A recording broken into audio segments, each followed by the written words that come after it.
La France bouge, la saga du jour. Bonjour Charlotte Barricon. Bonjour Elisabeth. Vous nous amenez à Tillot, en plein cœur des Vosges. Là-bas, nous découvrons une entreprise familiale, l'une des rares entreprises françaises qui possède encore une filature. Elle produit en moyenne 300 tonnes par mois. Elle en produit en moyenne 300 tonnes par mois. Cette entreprise, c'est TMT, Tissage Moline Tillot. Oui Elisabeth, et on peut se demander d'abord pourquoi les Vosges. Eh bien, les Vosges, c'était la capitale française du textile. Tout commence au XIIIe siècle avec de nombreux ateliers de tissage et de filature.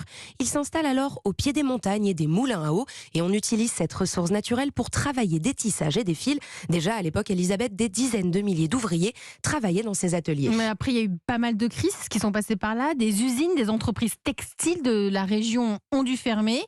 Et heureusement, certaines ont réussi à survivre. Oui, et c'est le cas de Tissage Moline Tillot. Tillot, c'est une ville des Vosges dans laquelle, depuis 1926, on ne s'est pas arrêté de tisser et de filer, comme nous le raconte Michael Allenbar, directeur général de Tissage Moline. Dans la filature, on fabrique du fil. Donc on achète du coton ou du polyester ou d'autres matières à fibres courtes. Et ces fibres sont filées. Donc on assemble ces fils, on les tord et donc on obtient un fil qu'on met sur des bobines.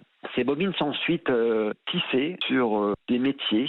Donc on a une chaîne et une trame et on entrecroise ces différents fils pour former un tissu. Et chaque année, l'entreprise tisse 10 millions de mètres de tissu brut, non transformé, donc de couleur écrue, et qui a de multiples usages. Du linge de lit, donc dans des grandes marques comme Blanc des Vosges, Le Drap Français, la marque À Deux Mains.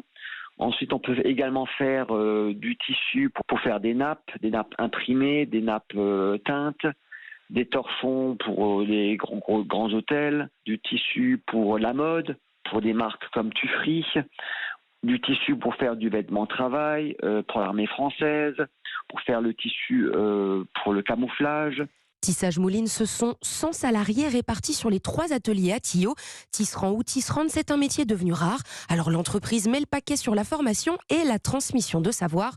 En interne, ça peut aller jusqu'à 3 ans de formation avec un débutant qui apprend aux côtés d'un tisserand plus expérimenté. Alors, et l'autre force, ça c'est pour la formation, mais l'autre force de cette maison, c'est qu'elle travaille avec des startups qui viennent de naître. Exactement Elisabeth, et pourtant, Michael Allenbar n'y croyait pas du tout.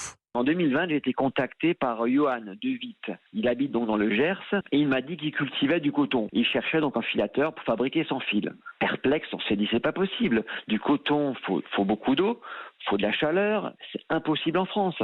Eh ben non, il a réussi. Et dès la première année, nous avons donc filé 2 tonnes de fil et qui étaient de très bonne qualité. Et ce fil ensuite, il a été transformé pour fabriquer des polos et des t-shirts vendus dans toute la France.